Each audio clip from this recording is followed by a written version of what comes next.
Hello दोस्तों। Friends, आज है 11 अप्रैल 2026 और 11 अप्रैल से रिलेटेड करंट अफेयर्स के सेशन में आज हम कुछ मोस्ट इम्पोर्टेंट क्वेश्चंस के ऊपर डिस्कस करने वाले हैं।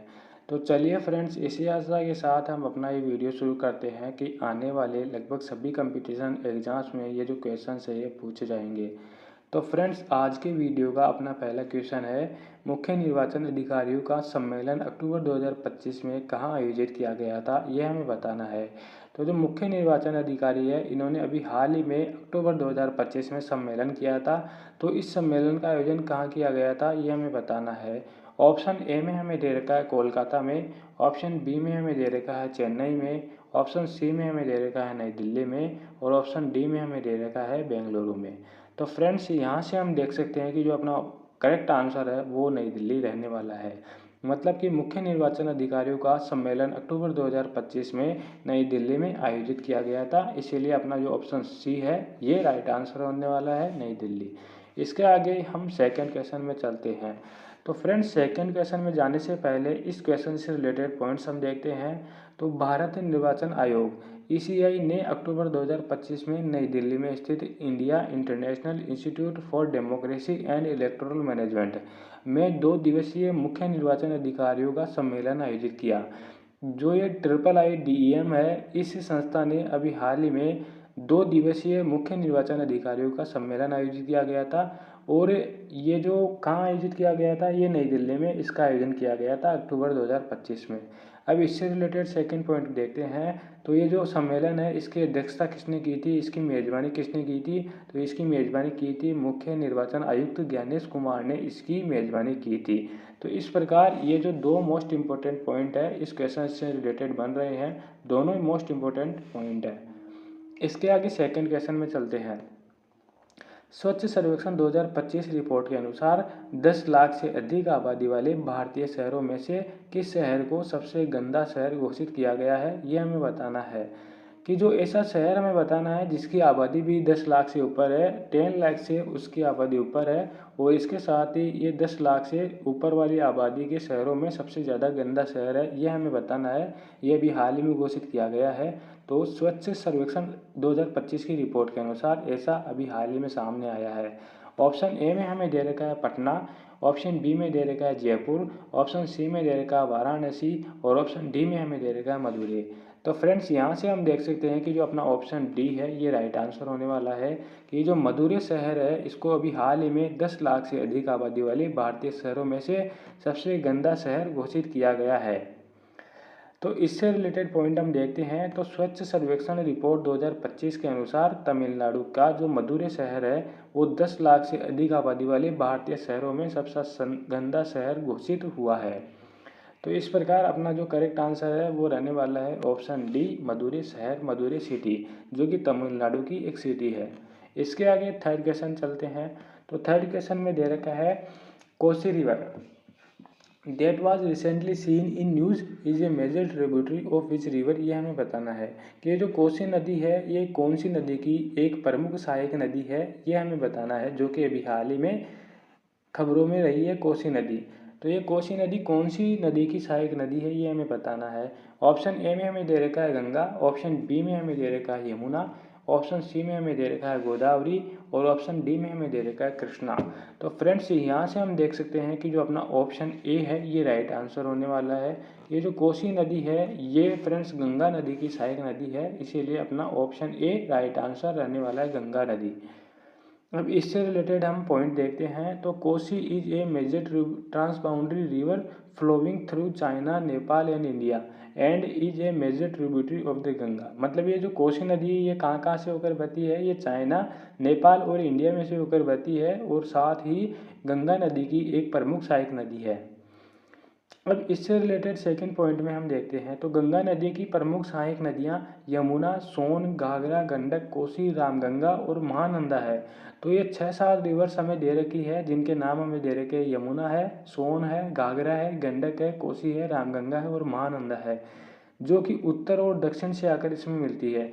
तो फ्रेंड्स, ये जो गंगा नदी बहती है तो इस गंगा नदी में उत्तर और दक्षिण दिशा से कुछ प्रमुख सहायक नदियाँ मिलती है जिनके नाम हमें दे रखे हैं, यमुना, सोन, घाघरा, गंडक, कोसी, रामगंगा और महानंदा।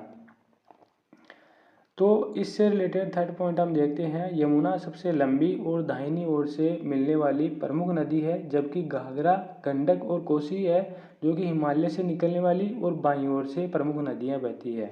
अब जैसे कि फ्रेंड्स हम देखते हैं कि ये अपनी जो है, ये अपनी है गंगा नदी बह रही है, ऐसे रेखा के अनुसार गंगा नदी बह रही है। तो हम देखेंगे कि ये जो गंगा नदी है इसमें क्या क्या दे रखा है। जैसे ये अपनी है, ये गंगा नदी बह रही है, तो इसके साथ ही दे रखा है यमुना सबसे लंबी और दाहिनी ओर से मिलने वाली प्रमुख सहायक नदी है। तो नदी है, इसकी डायरेक्शन ऐसे दे रखी है, तो दाहिनी ओर से मिलने वाली प्रमुख नदी कौन सी है, यमुना है। तो इस प्रकार यहाँ से निकलती हुई ऐसे ऐसे ये दाहिनी ओर से निकल रही है और दाहिनी ओर से आके इसमें मिल रही है। तो ये नदी तो हो गई फ्रेंड्स कौन सी, यमुना नदी, ये नदी हो गई यमुना नदी। इसके साथ ही जो बाईं ओर से निकल रही है, जैसे घाघरा है, गंडक है और कोसी है, ये हिमालय से निकल रही है। अब जैसे कि अपना जो ये ऊपर वाला पार्ट है, ये वाला पार्ट है, ये वाला पार्ट है, ये हिमालय रह गया। तो इस हिमालय से आकर दो तीन नदियाँ आके मिलती है, जैसे एक ये हो गई, दूसरी ये हो गई और तीसरी ये हो गई। तो ये बाईं ओर से आकर मिल रही है और इनके जो नाम है, जैसे इसका नाम घाघरा हो गया, इसका नाम गंडक हो गया और इसका नाम कोसी हो गया। तो ये बाईं ओर से आकर मिलने वाली प्रमुख सहायक नदियाँ हैं। तो इस प्रकार ये जो गंगा नदी है ये बह रही है और इसमें से 3 से लेकर 8 तक ये प्रमुख सहायक नदियाँ इसमें आकर मिलती है। तो इसके आगे फ्रेंड्स हम फोर्थ क्वेश्चन में चलते हैं। फोर्थ क्वेश्चन में दे रखा है 2027 की भारत जनगणना के लिए किन दो शुभंकरों का अनावरण किया गया है, ये हमें बताना है कि जो 2027 में ये भारत की जनगणना की जाएगी, इसके लिए दो शुभंकर को का अनावरण किया गया है और इनका नाम हमें बताना है।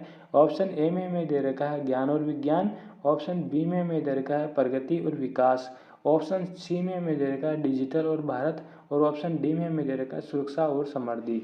तो फ्रेंड्स यहाँ से हम देख सकते हैं कि जो अपना ऑप्शन बी है ये राइट आंसर रहने वाला है। मतलब कि 2027 में जो भारत की जनगणना होगी, भारत की जो सेंसस होगी, इसके लिए दो शुभंकरों का अनावरण किया गया है, जिनका नाम दे रखा है प्रगति जो कि महिला का प्रतीक है और विकास जो कि पुरुष का प्रतीक है।